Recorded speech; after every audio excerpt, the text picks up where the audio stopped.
Hey everyone, welcome to another episode of The Other Side of Addiction. I'm your host, Al Richards, and I am excited today to have an awesome friend of mine who I just love and respect. He's actually been a past guest on the show. And right before the show, we were talking about topics because I usually like to share at the beginning what we're going to be discussing. And I don't even think he realized it as he was talking about, even though he knew this is the direction that we wanted to go. We're going to be talking about recovery and hope. And I think a lot of you out there can understand that. And really, you don't even have to be in long-term recovery. I mean, recovery can come in a lot of different ways, right? And hope comes in a lot of different ways. So I'm really looking forward to this show. So without further ado, I'd like to introduce you to my good friend, Charles, with Changes with Charles. What's up, buddy? How you doing, Al? Thanks for having me back on the show. I'm really excited to be back on here, and I love opportunities to speak. You know, um, Early on in my sobriety, I was taught service is huge. The more we can give back, the better. And as a new father and a business owner, I don't have a lot of time to do a lot of the traditional service positions out there. So when I have opportunities to speak and to participate, I really, really love it. That is great. And absolutely, man. I mean, when you reached out, and I mean, it's been a while ago that you reached out and said, "Hey, would there be an opportunity for me to come back on?" And I mean, it's no hesitation on in my book. It's like, absolutely, yeah, let's get you scheduled. And what you just said, with you being so busy with being a father and running your business and all the stuff you got going on, and my gosh, I'm right with you. I'm working two jobs, plus I've got committees and all kinds of stuff going on in the show. Yeah, so it took a little time for us to correspond, but we finally made it happen. And it was actually at one of your events that you were putting on when we finally got together to schedule it. It was at our summer fest back in July. Yeah, Yeah. yeah. So, and I'm very grateful I got to make that, because a lot of the stuff that you've had, I've just been so busy, I've not had a chance. So I'm very grateful that I was able to get there. Yeah, no, we were thrilled you came. I do for the audience. I do a lot of events. Like, we own Changes Health and Fitness. We do personal training. We do nutrition, but we also get the families involved and try to show people that you can have fun in a healthy manner. Like, basically, we just had a big barbecue, but Yeah. we had healthier food options. We did a workout during it, but we also had some cake to celebrate my wife's birthday. We like to show the balance and the fun. Yeah, I love it. And again, I have to apologize because you come up and ask if I'd be willing to lead like a workout class. And Yeah. it's a long story. I had so much going on that day that yeah, but thank you for thinking of me and asking, and I wish I could have participated. Oh, no, no problem. I know about being busy. Yeah. Well, Charles, the last time that we had you on the show, you really didn't have a lot of time because we had another guest with us. We didn't have a lot of time for you to share a lot about your story. So here's an opportunity for you to share a little bit about what you've gone through, where you have been, and just like what the title says, the recovery and hope, and where you're at today. Yeah, let's get into it. I'll touch a little bit on, in AA, we're taught to say what it was like, what happened, and what it's like now. And that's what I'm going to go with. My sobriety date is April 3rd, 2018. So I'm about 5.5 years sober, and the life I have today is beyond my wildest dreams. I grew up in Brooklyn, New York. I'm the oldest of four, and I had a good upbringing. My dad worked extremely hard to make sure we never went without anything. My mother was so loving and just there. We were at the zoo and the aquarium and the museum, and we never stopped. We were always doing something. So I had a good childhood. There wasn't like abuse and pain and ugliness. Like, I came from a good home, but addiction does run on both sides of the family. Both my parents are sober. My grandma is on my dad's side is the only grandparent I have left, but she's been sober since the 70s. My other three grandparents all died sober. So we have a lot of addiction and a lot of recovery, you know? So, yeah, so I came from a really good home, but I always felt like I was on the outside looking in. I had red hair. I was chubby. I come from a big Irish Catholic family, and my parents didn't drink, and everyone else's parents did. They were just, I always focused on the differences instead of the similarities. And I felt a lack of connection. And I had friends, I played sports, I had a lot of cousins and kids in the neighborhood, but I always felt like I wasn't a part of. And I believe that's really where it all started, this need to belong. So when I was in fifth grade, the 9/11 happened. And where my school was situated in Brooklyn, from our classroom window, I could see Manhattan, and I watched the towers come down. Oh my gosh. And that was, it hit me a lot harder than it hit my siblings. I was older, I watched it, and it was a terrifying day. The smell in the air, the fear, like I remember it so vividly, and I started having trouble sleeping after that. I started acting out in school. I was always a rambunctious kid, like an ADD kid, lots of energy, but I was never like a bad kid, you know what I mean? And after that happened, I started getting into fights, started hanging out with like the kids that were getting in trouble. And shortly after that, we had a family Christmas party, probably 100 of us there. And one of my uncles was giving the kids sips of beer, which wasn't like all that out of the ordinary.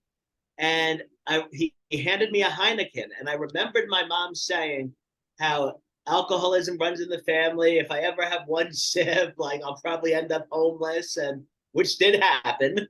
But so I had a lot of fear. So I stuck my tongue in the beer bottle to try to block it from coming out, to like pretend to take a sip. Yeah. And they all caught me and laughed. So then I grabbed the bottle of Jameson that was on the table and took a big gulp. And within a few minutes, I felt like I fit in. I was comfortable.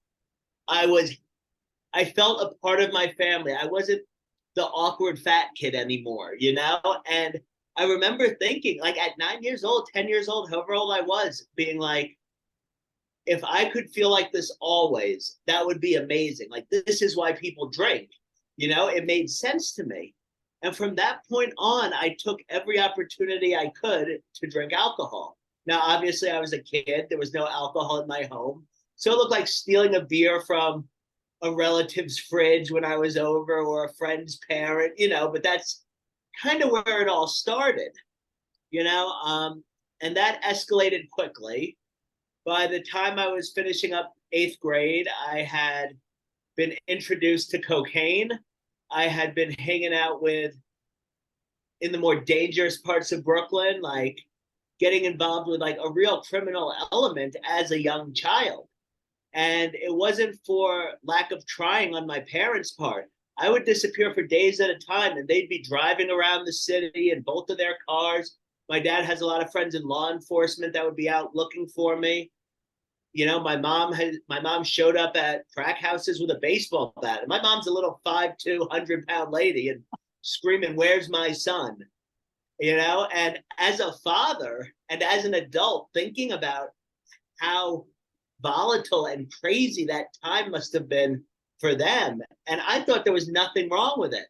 I had my 50 Cent CDs and Eminem CDs and thought I was so cool. And really, it was just the beginning of a downward spiral.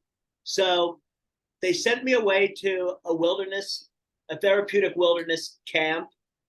That was my first time coming to Utah, kid from New York City, and I end up in Duchesne. And they sent me out in the wilderness for 86 days. From there, I went to a therapeutic boarding school in Massachusetts, went back to Brooklyn briefly, started getting in trouble, went to another place in Pennsylvania, then in Idaho, and I pretty much spent high school in one institution or another. I added it up once. I think there's about 7 months scattered throughout the age of 14 to 18 that I wasn't in something. And I resented my parents so much at the time, but I truly believe it saved my life. I was so young and in such dangerous environments And it was a way they could keep me safe. And it wasn't until really the last couple of years that actually sunk in for me. And I got a high school diploma. I don't think that would have happened either. So I came back to Brooklyn at 18 and I started working for my dad. He owned a home delivery service of organic produce at the time called Urban Organic. He ran it for many years. He ended up selling it, but I was working for him. I was living in the basement apartment of his house. So I was in his house, but had my own space. And I was going to AA. And I think I stayed sober for about 3 months or so. As an 18-year-old, I had a scholarship to Pace University in Manhattan. I got my real estate license. I just kind of did everything I was supposed to do. And then I ran into some old friends that were smoking a joint on a stoop. And they're like, hey, Charlie, what's up? We haven't seen you. I go over, start talking. Next thing I know, I hit that joint and, we'll fast forward, but within a few months, I was addicted to heroin. And it was a downward spiral from there. It got to the point where, my dad had to throw me out of the house. He had to fire me. He couldn't have me around my younger siblings or his business because when I'm using drugs and alcohol, I am a menace. I am the exact opposite of who I am when I'm sober. And, I was homeless for the first time. I was sleeping on rooftops because if you get on a rooftop, you're a lot safer than if you're in one of the parks in a big city like New York. Yeah. And it was wintertime. It was cold. I had this little Spider-Man sleeping bag that was like for like a kid, and I like unfolded it and that was my blanket. And I ran into my dad and I agreed to go to treatment. I ended up at a place called St. Joseph's in upstate New York. It was run by the Catholic Church. It was a beautiful facility with nice people. But I felt that I was in such a horrible place. I might as well be in prison, all this craziness. Yeah, it's because you didn't want to be there, right? That's why. Exactly. Yeah. Because I didn't want to be sober, but I didn't want to be homeless, which I feel like so many people fall into that, where it's like, well, I don't want to be sober, but I don't like what's going on. So I was up there and I was on the phone with a good friend of mine that I grew up with, and he had moved out to Colorado. And I told him about the situation. He Western Unioned me $500 and got me a plane ticket. And I left treatment. I got to JFK. The flight got delayed. I sat down at the bar, and a lot of the time in New York, if you order top shelf liquor, they don't ID you. They just said, oh, he's ordering Patron. He's going to tip well. And I woke up in the hospital with alcohol poisoning. Never made the flight. Oh, my gosh. And the first thing I said to the nurse was, did the flight for Denver leave yet?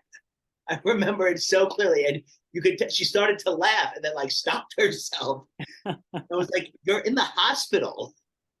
And it was just so like, but that didn't even seem all that crazy to me. I was just like, well, I guess I gotta get back to the airport and get on a plane. And I left the hospital, didn't do any of the discharge paperwork. Long story short, I got out to Colorado.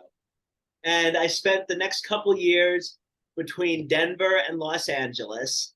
I had gotten involved in the rave scene, the nightclub scene. I was promoting raves and events, getting into event planning. And we were making good money, especially for kids as young as we were. Yeah. And we had no real responsibility. We had rent.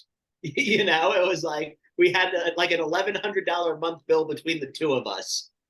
So we just spent every dollar we made.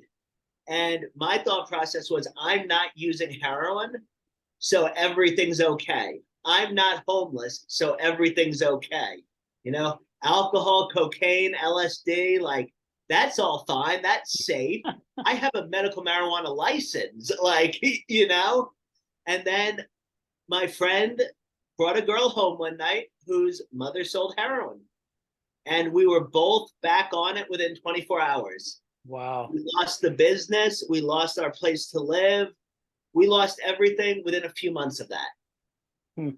We went back to New York City. It was us, what we could fit in the car, the cat, the dog, and we in like a 1996 teal Audi, and we're just like on our way to New York. And of course, we were going to do it without stopping. So, tons of cocaine and wide awake. I didn't even have a license. And we got back in one piece. We even got pulled over and didn't get a ticket. I think we were in like Illinois or Iowa, one of the I states. But, so I get back and my parents are like, well, what are you doing? I'm like, well, I got nowhere to go. And, they both kind of had this like, well, that's not our problem mentality, but my mom has always been there and tried to save me. She's been there emotionally. My father's been there financially. And they brought me to rehab. I went to treatment, did 28 days, a place in Virginia. And on day 27 of a 28-day program, my roommate and I snuck out because there was this, you could see this sign from the town bar, from the rehab window, that said 33-cent wings and dollar well shots. And we looked at it every night. And I was like, I'm leaving tomorrow. My mom's coming down. The night staff always sleep. Let's sneak out, get some wings and a couple shots to celebrate. And I got arrested for public intoxication, use of profane language, which apparently is a crime in Virginia. All these like silly little, like anything they could throw at me. And the officer looked me dead in the eyes and said, you think you're so big and bad being from New York City? We gonna make you New York City boys cry. And was just like so angry. And I wasn't pleasant either, Right. And it put me in a little like, it was the smallest space I'd ever been. It was like a closet with a fluorescent light, 24 hours. I was in there for about 2 days and then they just released me. And this whole time my mom was driving around Virginia looking for me. She went to the rehab and they're like, we don't know where he is, even though they knew. They're like, oh, we don't have a release of information. We can't tell you. Oh, man. And my mom kept going back to the rehab and like trying to find me. And she picks me up and I think I'm going back to New York. And we get to one of the Carolinas, whichever one has the big airport. And we pull up to the airport and I'm like, what's going on? And she just hands me the phone and it's my father. And he's like, what's the best place in the country to go to be a drug addict? And I'm like, what do you mean? And he's like, well, what's the safest place? Where are the best laws for you to go be a heroin addict? And I'm like, California? And he goes, well, you're getting a one-way plane ticket to California then, and 2 weeks in a hotel. You cannot come home. And he gave me a one-way plane ticket to LA, paid for 2 weeks at a hotel right in Hollywood, right by the Chinese theater, and gave me a couple $100 and said, figure it out. And that was the beginning of the end for me. I spent the next 4 or 5 years. I went from hotel to hotel, got a furnished room in Inglewood, which is basically the ghetto near the airport. Stayed there for close to a year. They kicked me out. They were sick of ambulances coming for people overdosing. And I got on the methadone program, which anyone that's still struggling with addiction, if you're on heroin, I strongly advise against getting on methadone. It is more physically addicting and it just keeps you stuck. And between my physical addiction to alcohol and physical addiction to the methadone and heroin, I could not leave this like 10-block area of Inglewood, California, because I needed those resources. And I proceeded to get evicted or kicked out of every single motel. The last place was $30 a night. It was a little like 4x8 room with a twin mattress and a sink.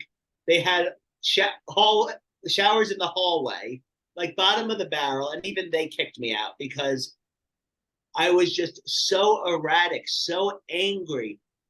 The worst possible company you could keep, I would find. And so I ended up homeless, but I was always able to come up with money. So I didn't see myself as homeless. I was just camping, and everybody else was an asshole because they wouldn't And I went and I bought a 4-man tent and an army cot and a little Coleman stove. And I'm just like, I'm going camping. And I camped for 6 months to a year on the side of the 405 freeway. And my day consisted of waking up, drinking 2 warm beers, doing a shot of heroin, and walking to the methadone clinic. Then I had to deal with the guy at the liquor store where if I swept out in front when they opened, like, and chased away the panhandlers, he'd give me a couple drinks in the morning. And then I'd find whatever scheme I could get into. You know, we're right by the airport, so a lot of time I'd get on the bus, make friends with tourists. I met a lot of people from Germany and Australia that were looking to get some pot. I had a medical marijuana card. I'd take them to Venice Beach. And it was always an adventure. And there were some days that were a lot of fun, I won't lie. But there were a lot more bad days. There were a lot more days where I woke up not knowing where I was, days where I was beat down by the police, days where I was beat up by drug dealers, days where I was so sick I couldn't even stand up. And that's, you know, when I started, it was using, the highs were so great and so often, and the lows were so few, and in my opinion, not so bad, but it switched, you know, and it was just bad. And then my mom flew out to LA to come see me. I think it was Thanksgiving or Easter. It was some holiday, and she didn't want me to be alone. And how long, to excuse me for pausing you, but how long had this span been before she came out? Probably about that I was outside. It was probably about 6 months to a year. Okay. Of just constant chaos. And then that's when she came to see you. Yep. She came to see me, and you know, I told her, I'm like, well, listen, I'm on the methadone clinic. I had every excuse under the sun. She got me switched to the Venice methadone clinic, so new neighborhood, got me in a little apartment, like a little like furnished, like hotel right on Venice Beach, like hotel apartment type place, nice place. Got me hooked up with an organization called Chrysalis. It's a beautiful organization. They help homeless youth get jobs and stuff.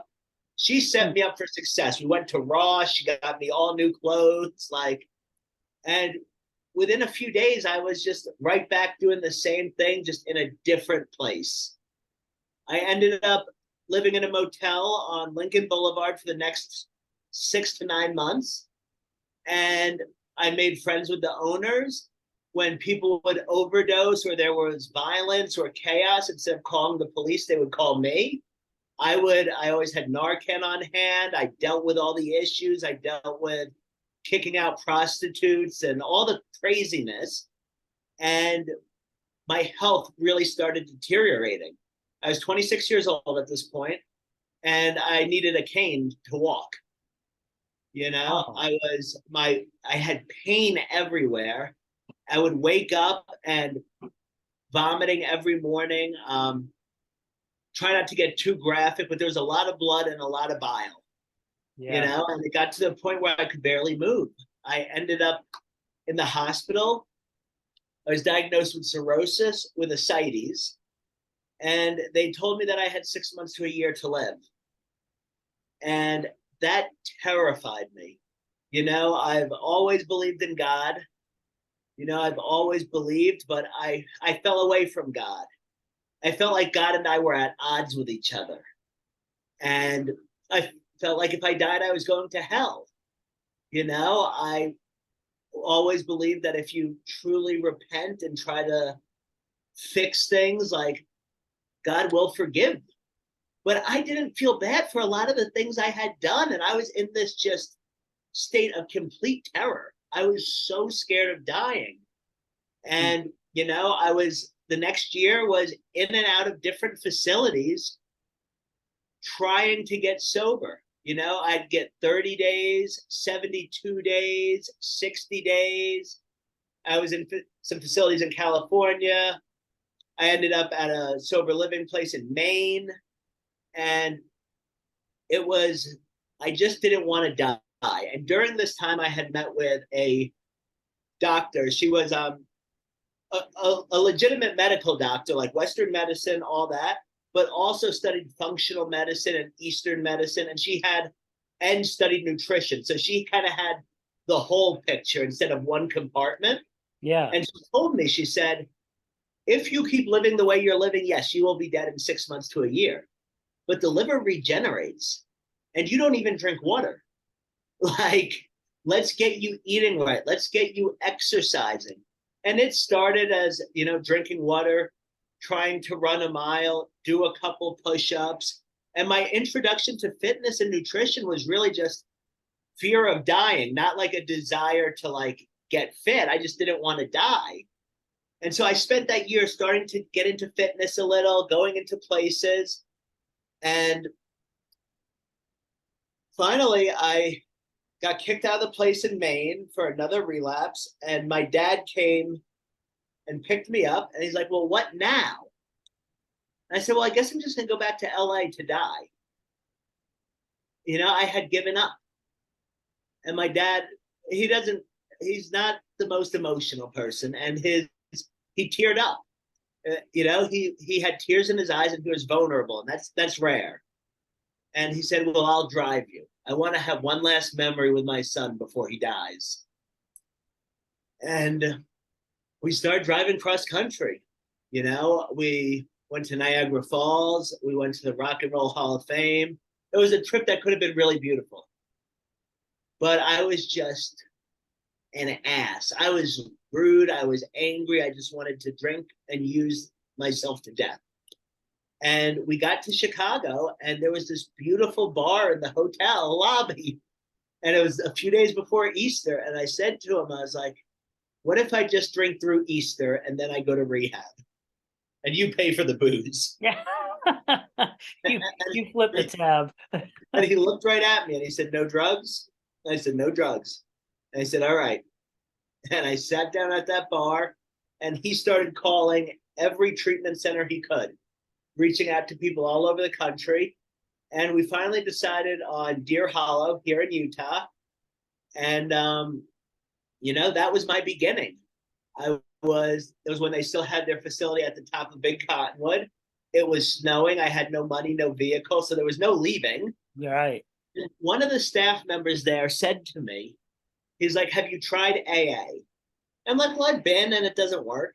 And he's like, no, have you actually gone through the book with a sponsor, worked the steps, done service, been part of the community? Or did you sit in the back and drink coffee? And I was like, all right, I'll give it a shot. And he was like, if it doesn't work, you can go back to what you were doing. But he's like, this is what worked for me. And the 12 steps of Alcoholics Anonymous saved my life. Step one is about being powerless over our addiction.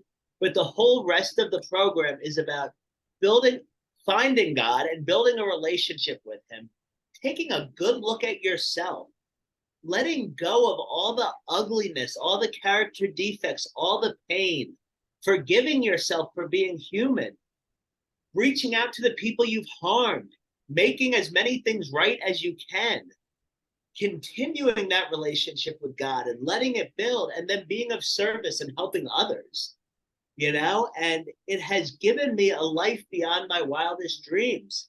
That first year of sobriety was tough. I was in AA meetings every day. I went through the steps. I did not want to make those amends. There were some people I felt didn't deserve one. There were some I was scared to make. A lot of the people that I reached out to told me to get bent, to kill myself. It wasn't received well from a lot of people. Yeah. But I started feeling better once I attempted to clean up my side. And that's when my life really started improving. I got into fitness. I hired a coach. And then at about 18 months sober, this is a pivotal story in my life and the trajectory that it's gone. I was asked to do a Spartan race with a friend of mine, his girlfriend, his brother. One of my little brothers flew out from New York to join us. And for those of you that don't know, a Spartan race is an obstacle course race. And there was hopping over fences, barbed wire, fire, all things from my addiction that didn't scare me. But there was a rope climb in the middle of the course. And in elementary school, during the presidential fitness exam, I could never get up the rope and everyone teased me. So I was so terrified of this rope, and it was haunting me for weeks leading up to this race.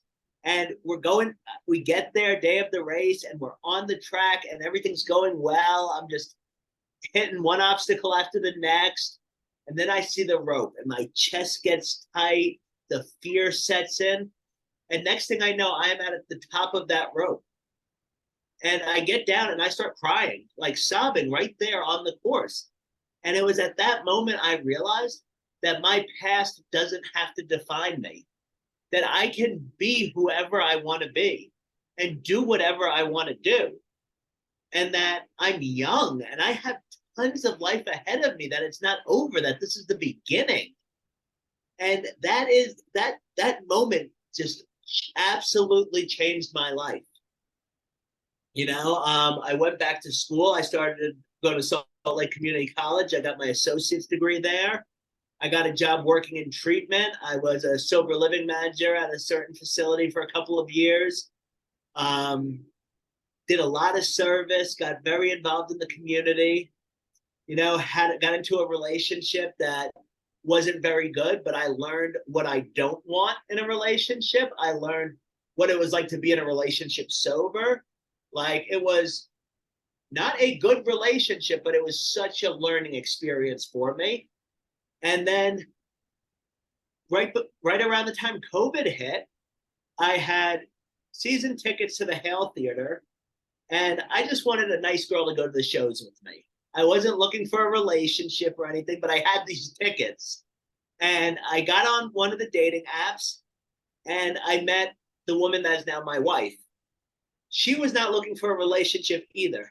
Her sisters and coworkers kept giving her a hard time about how all she does is work and she needs to meet someone. And our first date, we threw all our dirty laundry on the table.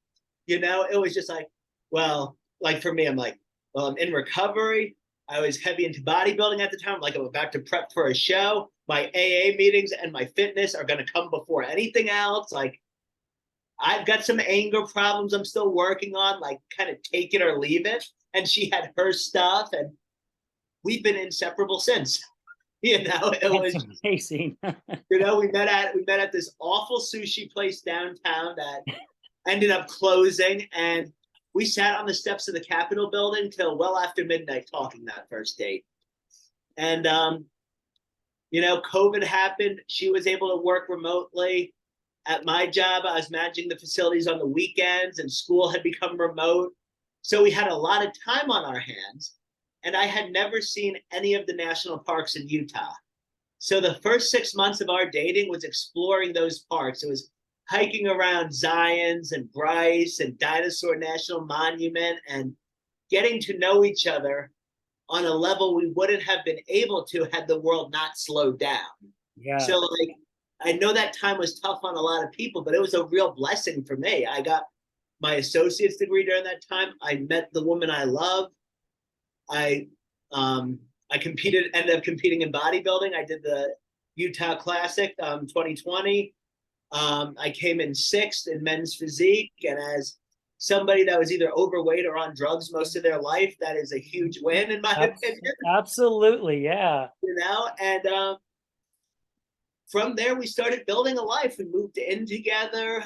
She had a really big job. She was overseeing construction projects, and she was kind of a big shot, definitely out of my league. I was making like $12 an hour working in treatment. I was like, I don't know how I got this girl to like me, but it worked. And then I started saving up for a ring. I was planning on proposing Christmas. And in August, we found out she was pregnant. And I already had the money for the ring. We were already planning on it. Proposed the next day. We were married within 5 weeks. And about a month after we got married, we had a real conversation about, I wanted her to be home with the baby and she wanted to be home with the baby. But she made the majority of the money. And what were we going to do? And I had been toying with working in the fitness industry for so long. I had helped so many friends and family members get in shape, lose weight, help them with their health issues. But I had a lot of fear of getting into the industry, imposter syndrome, not wanting to work for somebody else and not make any more money anyway. You you had the fear of climbing that rope. I did exactly. The fear was there, but we said let's do it. So I got certified. I signed that day. I signed up for the course. I was certified within a few weeks. Got my first client. And I was in the beginning, I was traveling, driving from one person to the next and letting them pay me whatever they thought was fair and just like trying to gain clientele and driving myself insane. I bet. And I was still working at the treatment center as well and still in school. And we decided we needed to get a facility. And, my old coach, Johan from Unfinished Lifestyle, he had a good relationship with Patera, the owner of Iron Ground Gym, where our offices are now. He put us in touch, and Patera rented the office space to me and gave me the opportunity to build my business. And once we had a set location, it was so much easier to grow, because it wasn't like, oh, where's your location? Well, I'll drive to you, and then people hanging up the phone. It gave me legitimacy. And my wife worked up until a few days before our son was born. We saved every penny during that time. And I had told the treatment center that I was going to take 3 weeks off when my son was born, and then I was going to move to doing 2 shifts a week instead of 5. This had been the plan for like 5 or 6 months. A few days after my son was born, they sent me an email they CC'd the CEO and like HR questioning my integrity for not showing up to work. So I quit. Wow. And my wife had quit her job, and it was sink or swim. We had some savings. We had a little bit of help from my family, but it was kind of like, we got to make this work. And we put everything into this business. I'm the guy that's here all day. I do the training, but my wife has been a huge part of it too. She does a lot of the back end stuff. She's there at 3:00 in the morning telling me, go to sleep. You need to rest. Yeah. She really has been such a support, and she believed in me. Even when I didn't believe in myself, the days where I said, you know what, this isn't working. I just need to go get a boring job where I wear a tie and go to an office and, just do that typical. And she's like, but that's not you, and she believed in me. And we have been so blessed. It's been all referral based, people from AA, family and friends. I started getting involved in networking. Connect Utah's been huge for us. The Murray Chamber of Commerce has been so supportive. BNI Gold Mine. I got involved with all these networking groups, made great friends, and they've all been so supportive of what we do. They refer their friends to us. They come to our events. And I had somebody tell me that I was a pillar in my community. And like, I'm getting emotional thinking about that now. I can And I imagine. do every time I think about it, because I was that guy sleeping in a tent on the side of the freeway. I was one of those people society forgets. I was the bottom of the barrel through my actions and through this disease, and I was given another chance at life. My parents were willing to give me one more chance and pay for rehab. AA welcomed me with open arms. That doctor told me about fitness and nutrition, and then my old coach Johan gave me the tools and taught me. So many people gave to me so much opportunity, and now I'm in a position to give back. I speak when I'm asked to speak. My whole business is around helping people. And we don't do just personal training. We do the barbecues, we do the community events. I tell my clients to bring their kids. And it's just so much fun to see the light come on in people's eyes today, and to be a small part of that, to know that maybe something I said to bring people closer to God, to teach people how to eat healthy, to show people there's hope, as simple as showing somebody how to write a resume. You know, the amount of different ways I'm able to give back, it's so enriching, and it fills me, you know, and I'm just so grateful. That's Yeah. really what it comes down to. I'm grateful. You know, hearing this story, man, just so many things are going off in my head. You know, as you know, Charles, God has this plan for us, right? And unfortunately, when it comes to addiction, for some, not all, that addiction just has such a grasp on them. They've clawed and they've clawed and they've clawed, and you know they end up getting called back home, basically, right? And then there are ones like yourself and a lot of other guests that have come on this show, went through the same thing, and they've clawed and they've clawed and they've clawed, but eventually they found their way out. And to be able to take what you've learned and take, gosh, just even take that spirituality, right? Yep. Because it's, I mean, the guest I had on my show earlier was Andrew Pearson. He wrote the book Resolving Spiritual Skepticism in Recovery. That And we sounds talked good. a lot about spirituality and the neurons and energy and all kinds of stuff, you know, and he's been in long-term recovery himself, so he knows to do what you are doing now. And I've said this on quite a few shows, and I this is definitely a fit for it. When Jesus started walking this earth, finding his disciples, he picked the imperfect ones. Yep.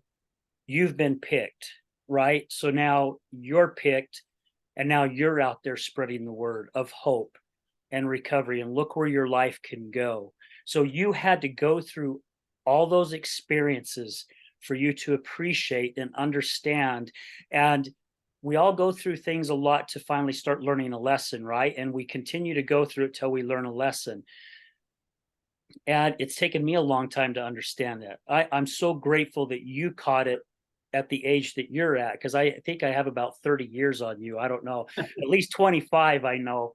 Yeah. And it's taken me that much time. However, I was stuck in a 9 to 5 job. Well, basically it was like 7 to 9. It was Yeah. my job. You know, that's why my escape was cocaine and alcohol on the weekends, because that was the only way Sense. I could get my mind off of work, right? Because I couldn't get my mind off of work otherwise unless I was under the influence of something. And I've had to take this journey the last 14 years to get to where I'm at. And you talked about how all these amazing people started coming into your life. You talked about networking. That's how I met you. I met your wife at a networking event, right? And she happened to come to the table I was facilitating, and that connection was made. And now I've had that connection with you, and we end up knowing a lot of the same people, and you know, and it is helping one another, and it's not really scratching each other's back. It's helping one another, right?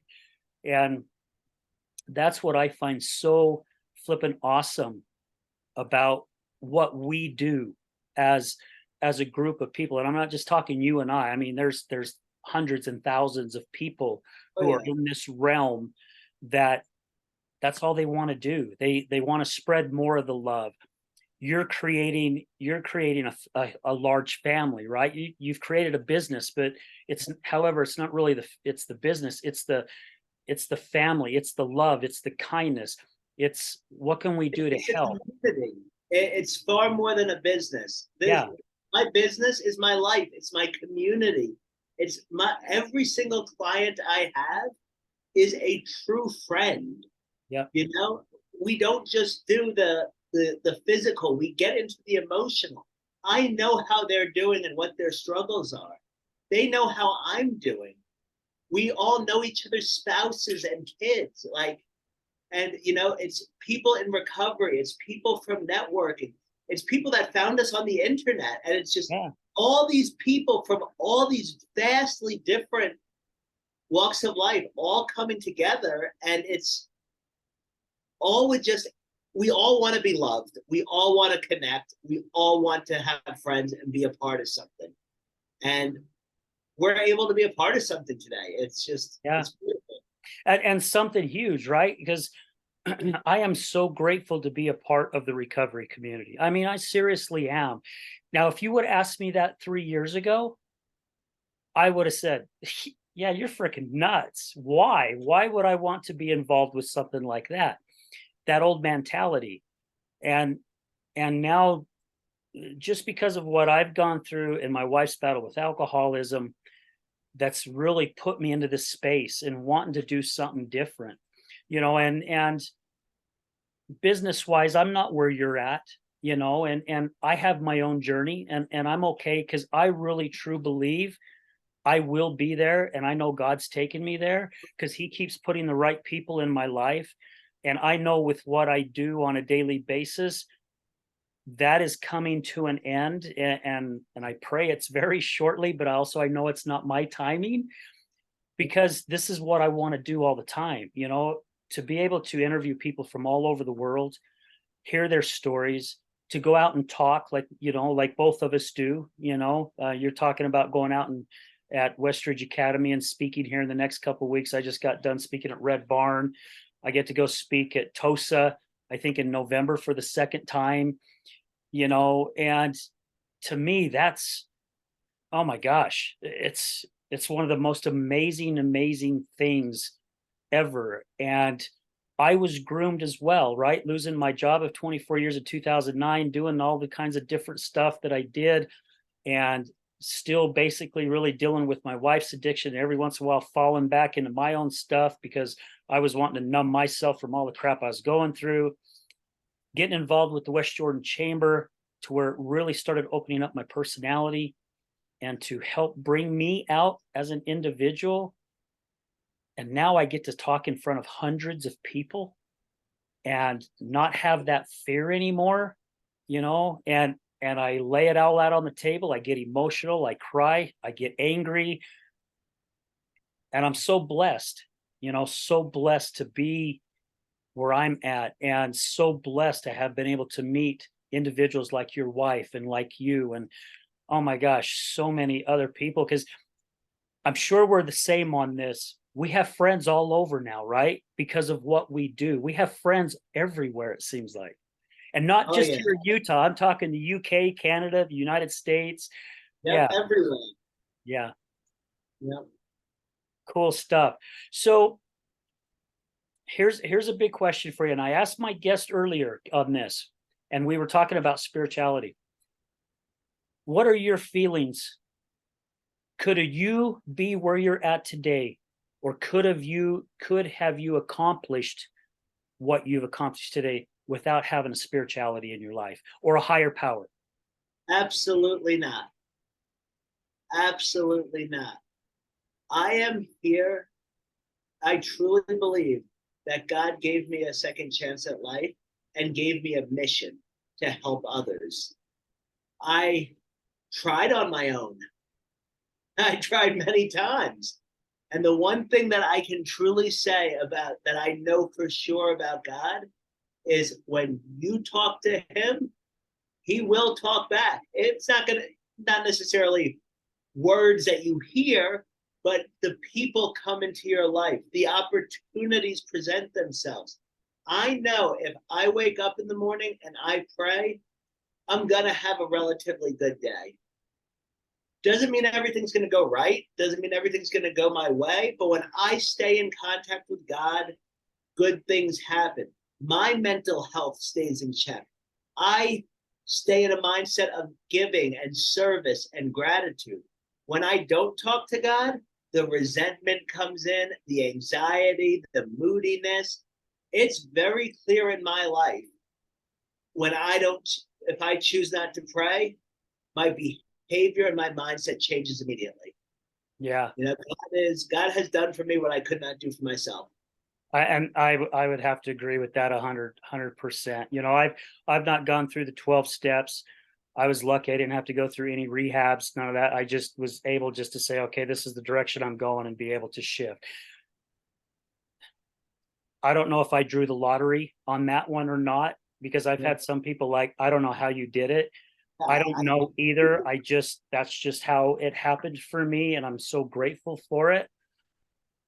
And going through what I went through, even with my wife, is and even me losing my job is what brought me back to God, you know. And I've told the story before.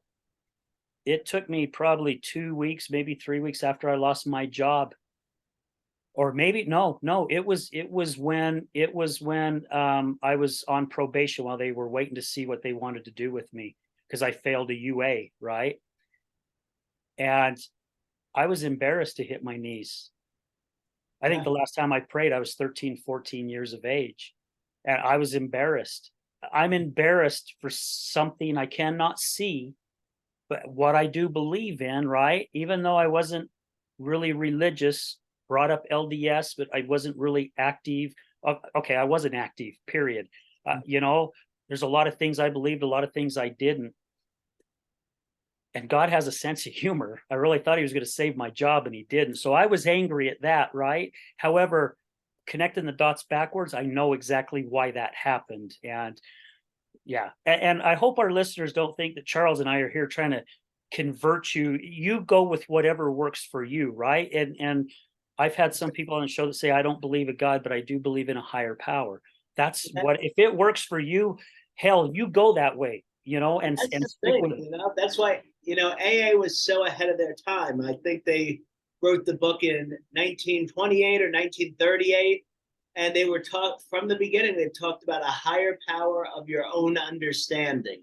Yeah, Now it's whatever works for you. You know, I am a Christian. You know, I believe in Jesus Christ. He's my savior. God and Jesus, they have saved my life. I truly believe that. But I have friends that don't believe that, and they have their own higher powers. I have friends who have spirituality that involves the moon and crystals and things that I don't understand at all, but yeah, it works for them. I've heard people say that God is an acronym for group of drunks that give good, orderly direction to go on daily. And they use Alcoholics Anonymous as their higher power. Here's something greater than them that is helping them do something they couldn't do on their own. yeah, You know, and it's wherever you're able to get that strength from, go with it. You know, the science, we now have the science that says people that consistently pray and meditate are happier, more productive, and more successful than people that don't. You know, we have the data that proves it at this point. So yeah. I'm not pushing any specific religion or belief, but just find yours. You know. Absolutely. Yeah, find it, and you can even find a couple, right? I mean, for me, it Yeah, is why God, not? but see, also I have an obsidian crystal that hangs around my neck to me to help block all negative energy and also help to release all negative energy because I don't want that crap on me. I've had enough of it the majority of my life, and I don't want any more. And I really truly believe that, yeah, where my whole journey has taken me, and I know you believe this as well, the people that are in our lives are some of the most amazing individuals. I've had good friends in the past. Good friends. Not like this though. No. Just amazing individuals. Yeah. And to me they're angels. That's how I look at it, right? Cuz they teach me something. I mean, you've taught me some things even during this interview. It's some really cool stuff.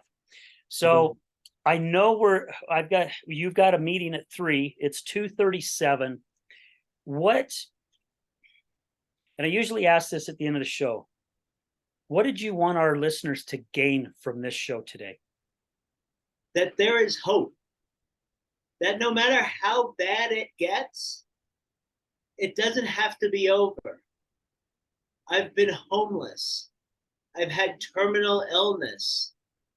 I've been beat down by criminals and police in the street separately. I have been at the bottom, addicted to heroin. Like, I have seen the lowest lows of humanity and some of the ugliest things that I wouldn't even want to talk about. And the life I have today is so beautiful and so amazing. And I know people that have had it even worse than I've had it in their addiction, and they are thriving. what I want people to get out of this is hope and belief in themselves, to know that I believe in you, whoever you are. I believe that you can get through whatever it is you are struggling. You just have to be willing to believe in yourself, be honest with yourself, be open-minded, and be willing. Reach out to people that are sober. I am always available for anyone that wants to reach out. I know Al is. Reach out to people that have done this. We will help you. You know, there is always, always hope. Until you're 6 feet under, you can get better. And I truly believe that. Yeah, yeah, and I believe it too. And I know for a fact that if there's something that Charles or myself cannot help you with, I can almost, because this is a big word, guarantee we know someone that who can, because we've built some really good resources and relationships with some amazing resources out there. So one last thing, Charles, because you need to plug yourself, man. How can people find you? Okay, so I am Charles Pigott, and I am the owner of Changes Health and Fitness. You can find me on Facebook or Instagram, Charles Pigott Jr., Changes Health and Fitness. And then our website is changesfit.com. And my phone number is, I'm going to give you guys my phone number because I'm serious. I will help anyone. 801-702-9266. If you need help with your fitness goals and nutrition, need a trainer, need a nutritionist, I'm here to help. But if you're struggling in your addiction and you just need someone to talk to, I'm here for that too. And that part's free.